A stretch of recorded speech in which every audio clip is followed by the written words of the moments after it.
Buenos días, espero se encuentren bien. Felizmente en esta institución, con el ánimo del día de hoy de poder cerrar con broche de oro la cátedra de procesal penal en el contexto de la maestría en Derecho Procesal Penal que dicta el Instituto de Estudios Superiores de Investigación y Posgrado. Quiero saludarles y a la vez pedirles que para la última actividad fijada pongamos el mejor de los empeños. Ya está en el aula virtual y hay una fecha tope para la entrega de la actividad. En la mañana de hoy vamos a procurar abordar algunos puntos que son de interés para todos. Interés especialmente en el ámbito de lo que corresponde al proceso penal venezolano. Entiendo que hay participantes del Ecuador que están haciendo la maestría y más allá de que el eje central del proceso penal lo estemos ilustrando con basamento normativo venezolano, no está de más indicarles que el derecho comparado cobra importancia a los fines de ustedes allá en el Ecuador poder precisar algunas similitudes y algunas distinciones entre el proceso penal venezolano y el proceso penal ecuatoriano. Una de las diferencias entre el proceso penal venezolano y el proceso penal ecuatoriano exactamente lo encontramos en el tema de la publicidad. La publicidad del proceso, la publicidad como principio en el proceso penal venezolano cobra vigencia en la fase de juicio oral y público, en una etapa, en la tercera etapa del procedimiento penal ordinario o especial de delitos menos graves o en el procedimiento especial de aquellos delitos previstos en la Ley Orgánica sobre el derecho de las mujeres a una vida libre de violencia. En cambio, en el Ecuador, entiendo yo, al igual que en Colombia, el principio de publicidad cobra vigencia en todas las etapas del proceso, excepto en aquellos casos en los que se discutan aspectos propios en favor de niños o niñas, además de temas de pudor, de seguridad de Estado, de marcas o patentes comerciales que ameriten la no divulgación de manera pública. En esos ámbitos temáticos, obviamente que la publicidad es sujeto de algunas restricciones. Vamos a pasearnos ahorita por las etapas del procedimiento penal ordinario en Venezuela. Nosotros tenemos el procedimiento estructurado en 4 fases. Claro está, aparte del procedimiento ordinario, como lo dije anteriormente en clases anteriores, nosotros también tenemos unos procedimientos especiales, que eso es tarea de ustedes revisar en el desarrollo de la cátedra. Hay esos puntos están fijados en la última unidad. Más allá de que no tengan que ver con la tarea, con la asignación fijada, deben entrar al aula y revisar el material que yo les cargué, donde aparecen los procedimientos especiales, y tomo para ello como referencia un texto de la doctora Magali Vázquez. Allí yo fijo a través de la ilustración en imágenes de todo lo que es el tema de los procedimientos especiales. En Venezuela tenemos un dossier de procedimientos especiales en materia procesal penal. Tenemos el procedimiento abreviado, tenemos el procedimiento para el enjuiciamiento del presidente y altos funcionarios, tenemos también el procedimiento para la aplicación de medidas de seguridad a aquellas personas que sufren alguna discapacidad mental temporal o parcial. También tenemos el procedimiento para el ejercicio de la acción civil como consecuencia del hecho penal y que puede ser ejercida también a nivel de la misma jurisdicción penal que dicta la sentencia condenatoria. Además, completamos el tema con otros procedimientos. El procedimiento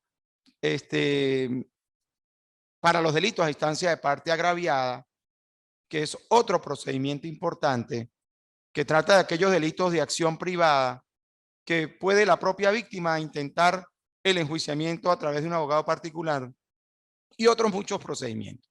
Yo les quiero pedir, por favor, que revisen el material que está en el aula virtual publicada para que podamos comprender la magnitud e importancia del proceso penal venezolano.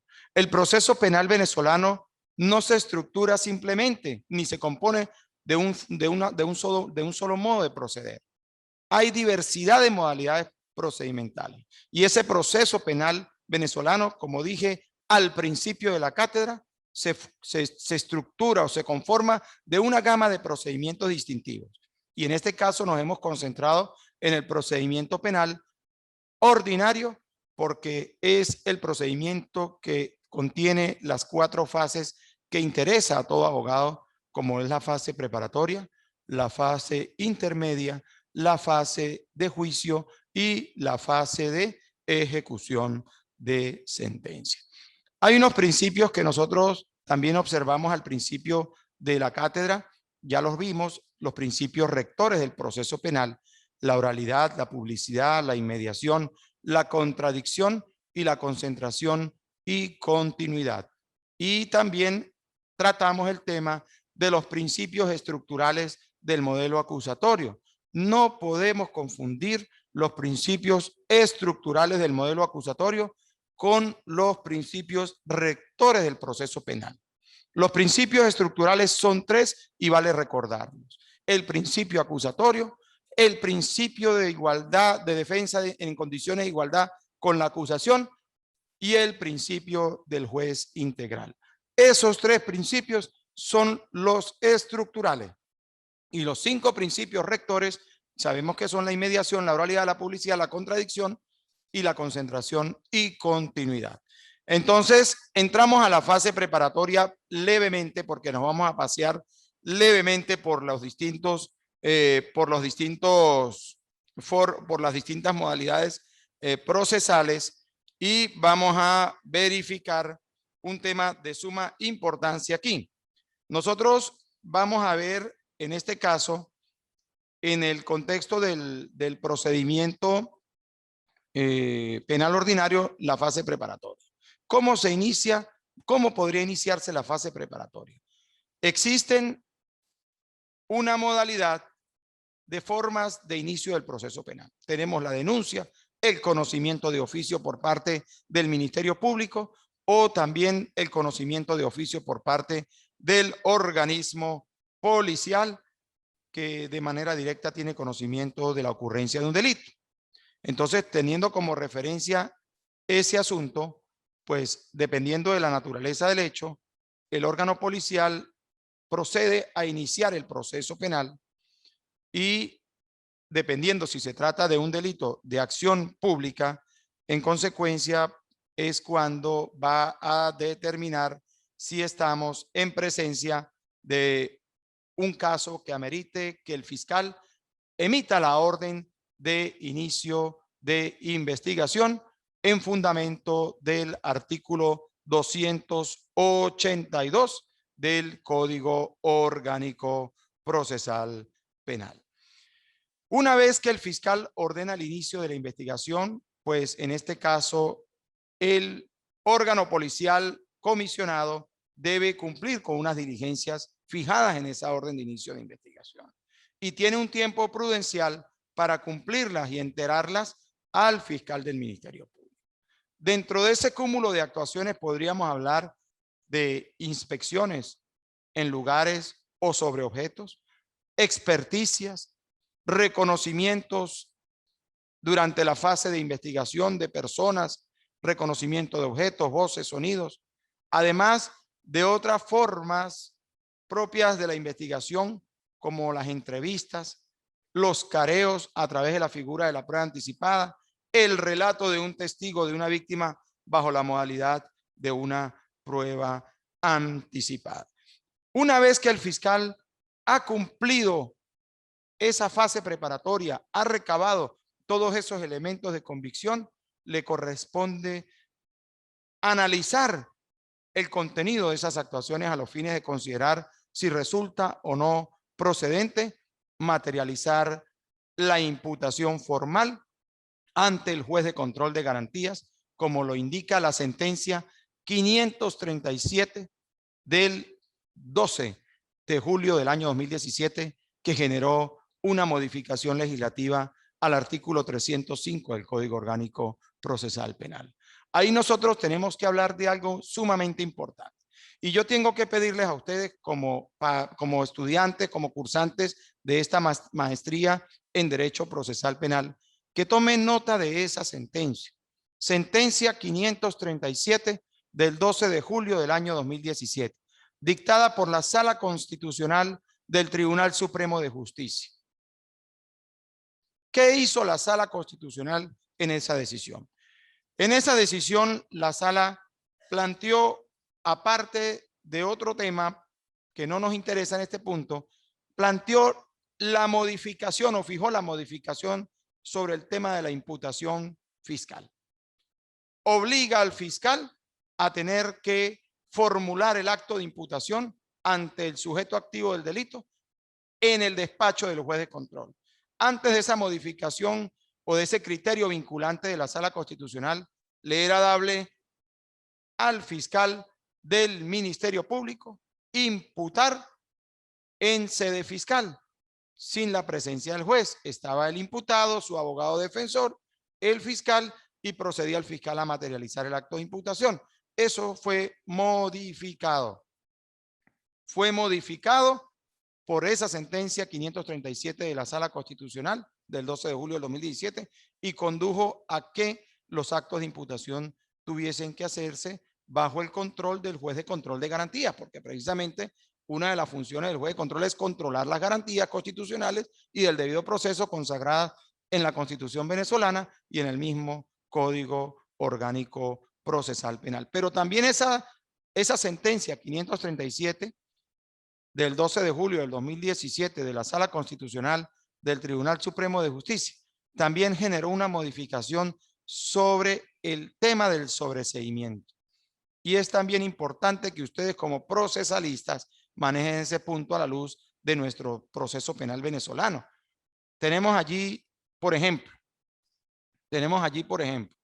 fíjense que antes el fiscal del Ministerio Público solicitaba un sobreseimiento de determinada causa, era conocida por el juez de control y el juez de control podía no estar de acuerdo con esa solicitud de sobreseimiento. Entonces, ¿qué hacía el juez? La rechazaba y la devolvía para que el fiscal superior la ratificara o la rectificara.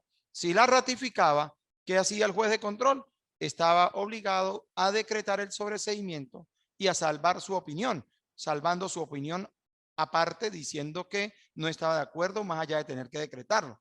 Bueno, allí la Sala Constitucional del Tribunal Supremo de Justicia, en la sentencia 537 del 12 de julio del año 2017, corrigió y en fundamento del principio de autonomía del juez. Y dijo que no podía ser que un criterio o una opinión del fiscal superior pudiese someter el criterio del juez de control.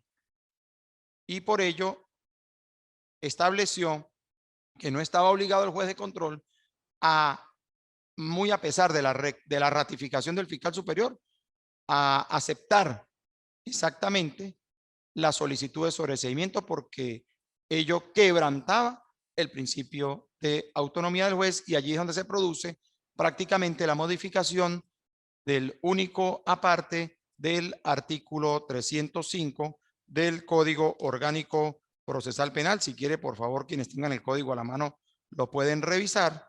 El artículo 305, que dice lo siguiente. Fíjese, Si el juez no acepta la solicitud de sobreseimiento, remitirá las actuaciones al fiscal del Ministerio Público para que mediante pronunciamiento motivado ratifique o rectifique la petición fiscal. Si el fiscal superior ratifica el pedido de sobreseimiento, el juez dictará pudiendo dejar a salvo su opinión en contrario. Esa postura legal fijada en la ley, quebrantaba el principio de autonomía del juez. Quebrantaba el principio de autonomía del juez y eso trajo como consecuencia que la sala se viese en la obligación de corregir ese tema legislativo. Entonces, nos paseamos por el procedimiento penal ordinario. Estamos en la fase preparatoria. El fiscal presentó la acusación penal con los requisitos exigidos en el artículo 308 del Código Orgánico Procesal Penal, lo cual no impide que la víctima pueda presentar, en caso de no estar de acuerdo con la acusación fiscal o en caso de querer presentar una acusación particular propia, la víctima no está impedida a hacerlo conforme lo dispuesto en el artículo 309 del Código Orgánico Procesal Penal, que habilita a la víctima a poder presentar un escrito acusatorio. Entonces, en ese caso nosotros superamos la fase preparatoria. El fiscal presenta la acusación fiscal y la defensa consigna o presenta sus alegatos o su promoción de pruebas para rebatir la acusación que ha presentado la fiscalía. Esa promoción de pruebas o esa oferta probatoria está sujeta a unos lapsos, a un periodo de preclusión que está enunciado en el artículo 311 del Código Orgánico Procesal Penal.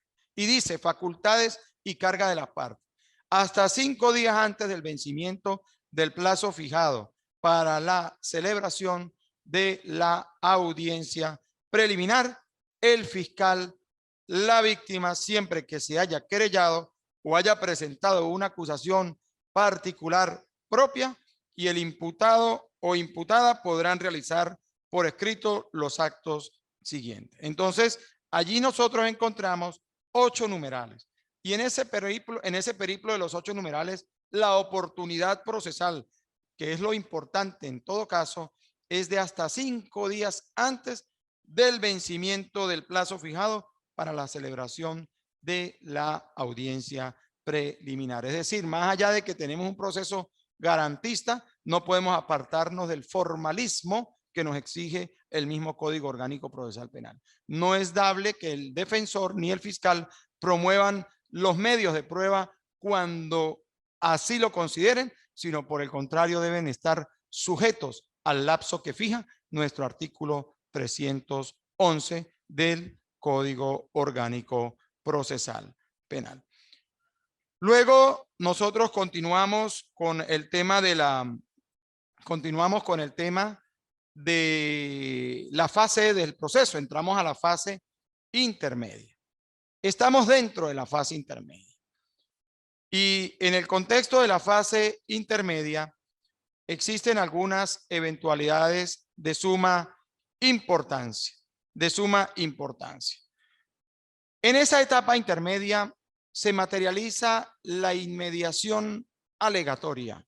Allí las partes, por un lado el fiscal presenta su escrito acusatorio y promueve sus pruebas, pide la admisión de las mismas, invocando la licitud en su obtención, la legalidad en su incorporación, la pertinencia, la necesidad y utilidad de la prueba, y además también la defensa pues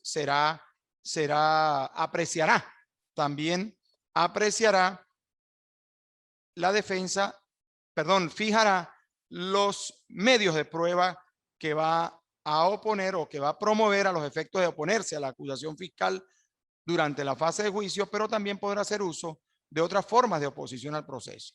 Entiéndase aquí las excepciones de las previstas en el artículo 28 del Código Orgánico Procesal Penal, y también tenemos las nulidades.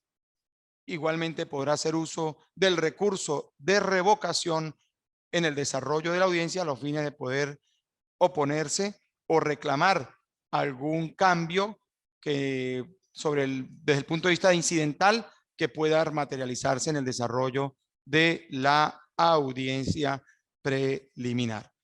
Entonces, es importante que tengamos muy en cuenta estos puntos señalados, toda vez que el proceso penal tiene muchos temas que resultan importantes considerar.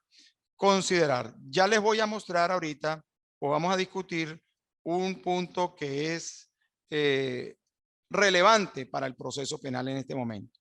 Hay una sentencia del año 2018, del 14 de diciembre del año 2018, es la sentencia 487 de la Sala Constitucional del Tribunal Supremo de Justicia, que fijó un criterio sobre la base de la excepción establecida en el artículo 28, numeral 4, letra I. Y ya la vamos a revisar porque quiero que también tengamos muy en cuenta el contenido de la misma, ya que esa sentencia generó unas modificaciones también a los efectos de garantizar el ejercicio responsable de la acción penal. Corrijo, sentencia 487 del 4 de diciembre del año 2019. Allí nuestra Sala Constitucional del Tribunal Supremo de Justicia estableció con criterio vinculante algunos tópicos que ilustran al propio sistema de justicia, al propio juez de control de garantías, a tener muy en cuenta algunos elementos del escrito acusatorio que presenta el fiscal del Ministerio Público. ¿Y qué es lo que dice la sala allí?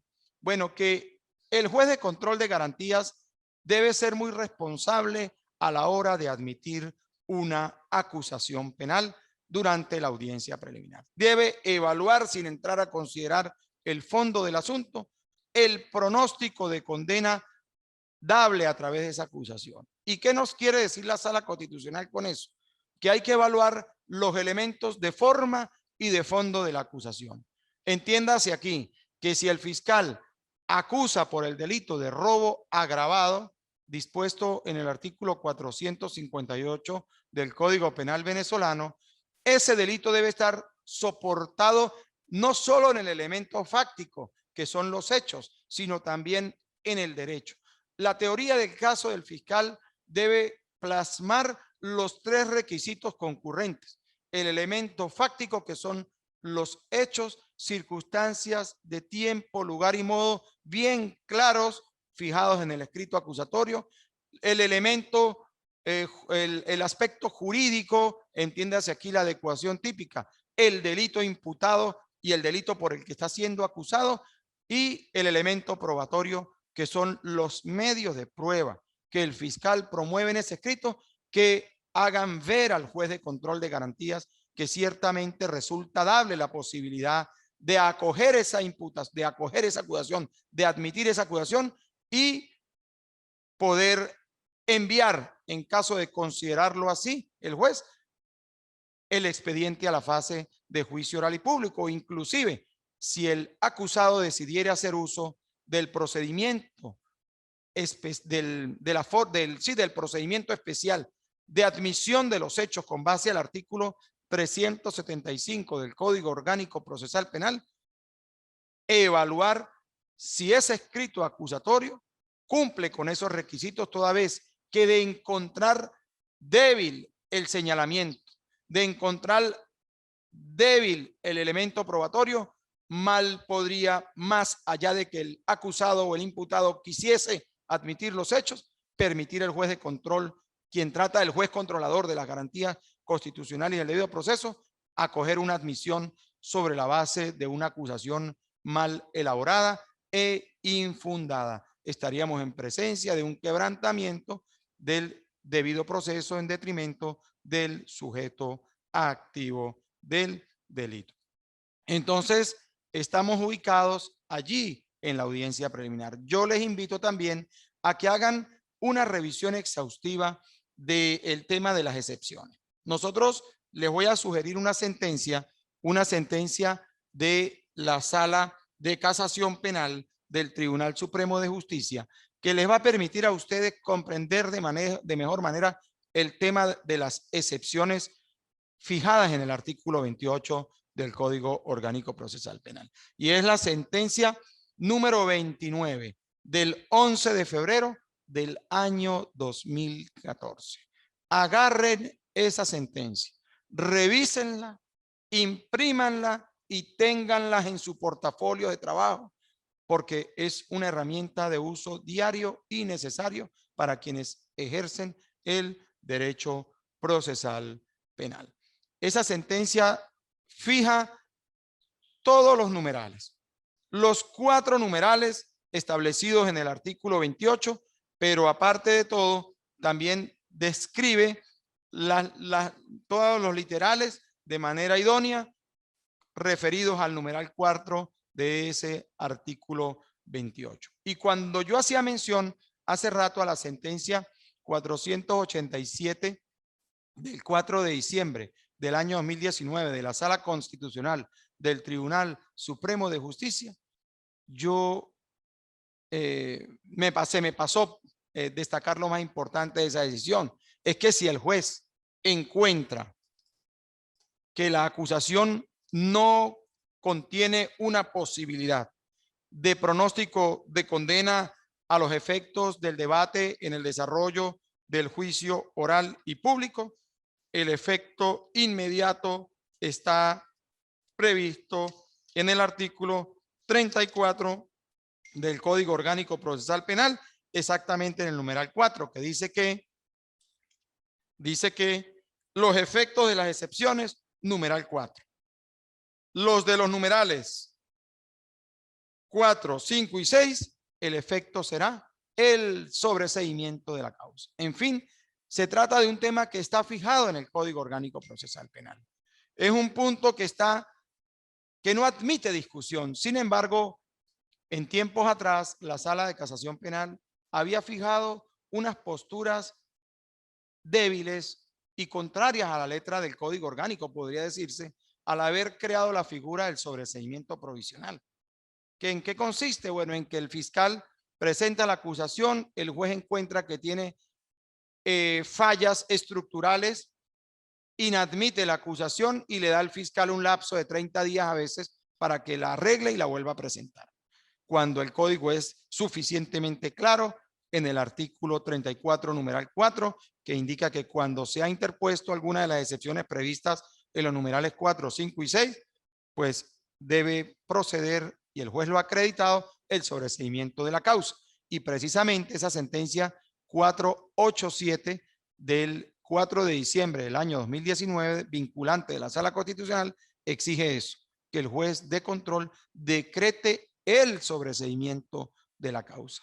Es una herramienta importante para el desarrollo de la actividad procesal en el diario trajinar de los tribunales. Entonces, nos hemos paseado aquí por algunos temas importantes de la fase intermedia, que es más o menos lo que yo quería explicarles, aparte de que la persona conforme al 311 pueda oponer excepciones, también puede pedir la imposición o revocación de la medida cautelar o de la privación, puede plantear también la posibilidad de solicitar el procedimiento por admisión de los hechos, solicitar la suspensión condicional del proceso, proponer pruebas concretas, ofertar pruebas para el debate y ofrecer nuevas pruebas conocidas después de la acusación, y eso siempre puede ocurrir con base exactamente al 311 numeral octavo.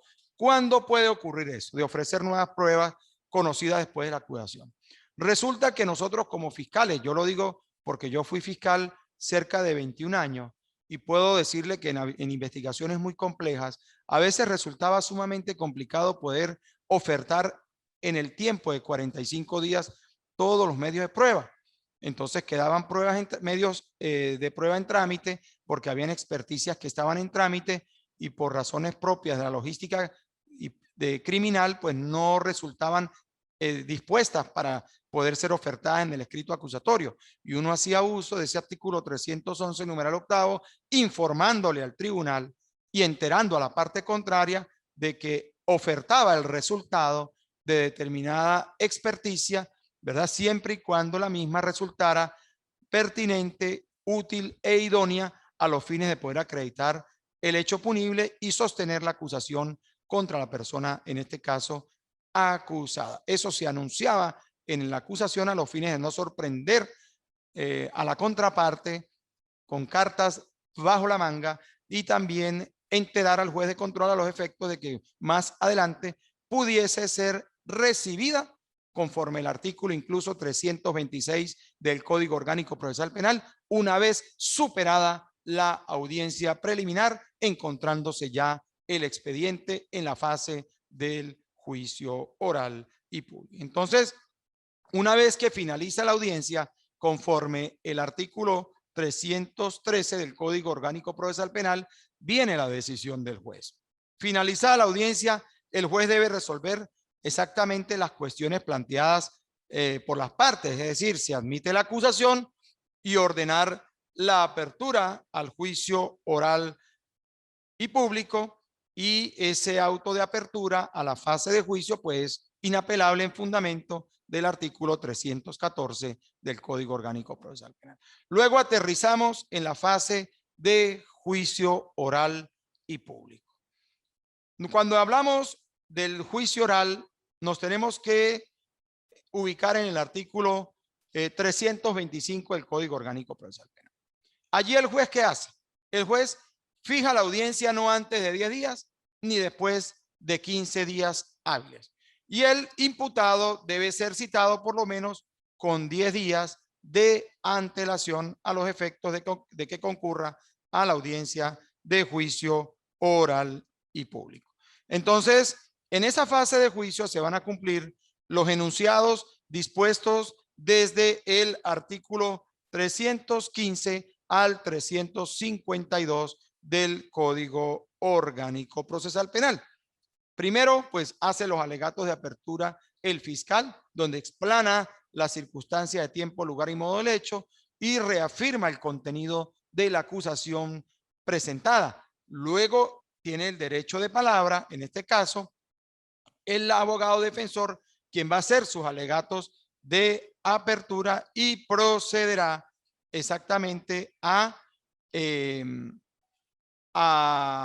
promover, a señalar, a mencionar los medios de prueba que se practicarán en su favor durante el desarrollo del juicio oral y público.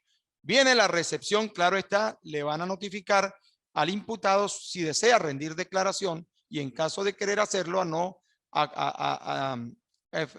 haciendo uso del precepto constitucional dispuesto en el artículo 49, numeral quinto de la Constitución, y allí podrá rendir su declaración y en caso de no hacerlo, pues acogerse al precepto constitucional antes señalado. Luego se produce la recepción de los medios de prueba en el desarrollo del juicio. Y allí empieza la práctica probatoria en el devenir del proceso. Luego viene la discusión final y cierre y luego entra el juez a dictar su correspondiente decisión con base al artículo 349 del Código Orgánico Procesal Penal. La decisión puede ser condenatoria con base al 349 del COP, como también podría ser absolutoria con fundamento en el artículo 348 del Código Orgánico Procesal Penal. Y luego de que la persona, en caso de haber sido condenada, pues vendrá la fase de ejecución de sentencia, y en esta etapa del proceso pues corresponde al juez de primera instancia en funciones de ejecución poder cumplir con todo ese trámite propio del procedimiento donde el penado pues, va a cumplir la condena. Llámese centro penitenciario de Occidente en el caso del estado Táchira o cualquier otro centro de reclusión del país, pero la fase de ejecución se encarga exactamente de verificar, ¿verdad?, el tema propio del cumplimiento de la pena. Y allí, pues, es un tema que involucra hoy día la vigencia del Código Orgánico Penitenciario. Recordemos que dentro del Código Orgánico Procesal Penal tenemos la suspensión condicional de ejecución de la pena en fundamento del artículo 482 del Código Orgánico Procesal Penal, pero también existen otras modalidades que son propias de la son instituciones procesales propias de la fase de ejecución, como la libertad condicional, el confinamiento y otros temas que se encuentran allí debidamente enunciados. Entonces, el proceso penal nuestro, pues, tiene 4 fases en el ámbito del procedimiento ordinario y también tenemos 11 procedimientos especiales que fueron señalados minutos atrás. Y también tenemos el tema de los recursos. Tenemos el recurso de revocación, el recurso de apelación de autos, el recurso contra la sentencia dictada en el juicio oral, el recurso de casación y el recurso de revisión. La tarea que les he fijado ha sido muy puntual. Yo quiero que desarrollemos, que abordemos, entiendo en un mapa conceptual, los 5 modos de recurrir, los 5 recursos. Pero esos recursos, ustedes me van a fijar el fundamento normativo y los supuestos de procedencia. No más. Eso es lo que estoy pidiendo en la tarea. No me desarrollen todo el articulado en el mapa conceptual.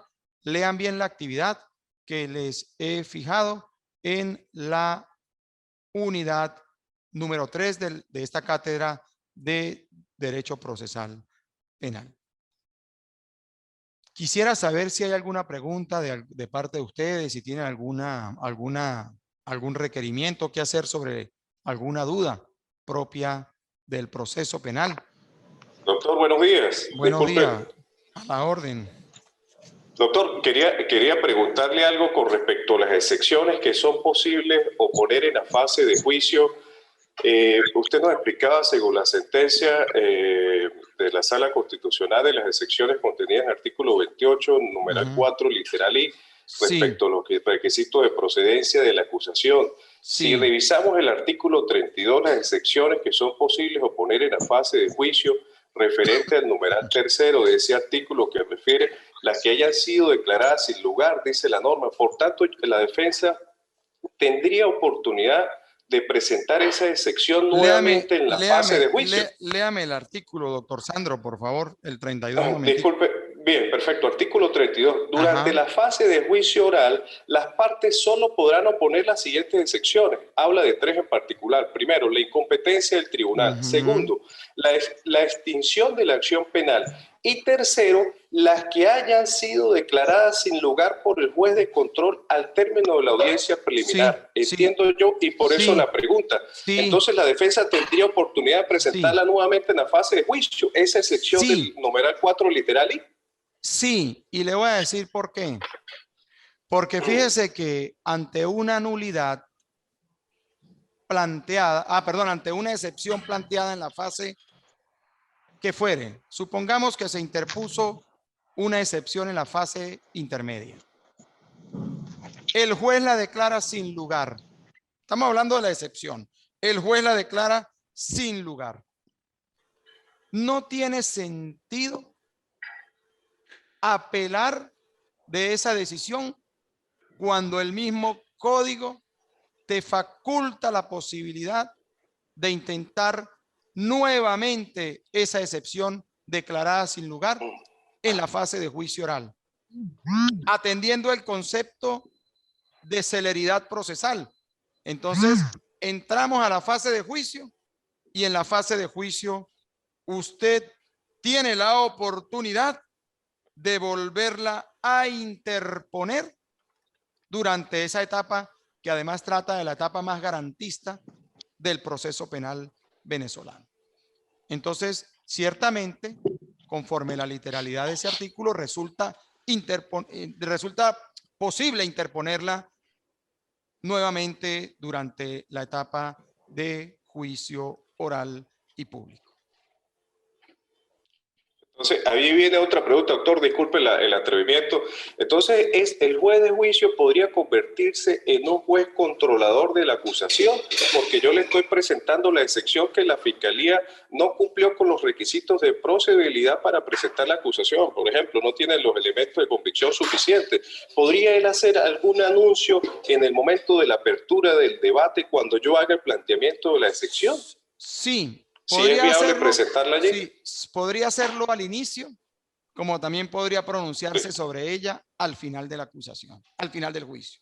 Pero sí resulta, porque recuerde que más allá de no ser el juez controlador de las garantías constitucionales y del debido proceso en el ámbito de la fase de investigación y etapa intermedia, es un juez constitucional y atendiendo el principio del juez integral, que es uno de los principios estructurales del modelo acusatorio, perfectamente él no puede apartarse de la literalidad de la Constitución ni del mismo Código Orgánico Procesal Penal. Él no puede apartarse del concepto del debido proceso y por el contrario está en la obligación de reafirmar la vigencia y significado del mismo. Gracias, doctor. Feliz día.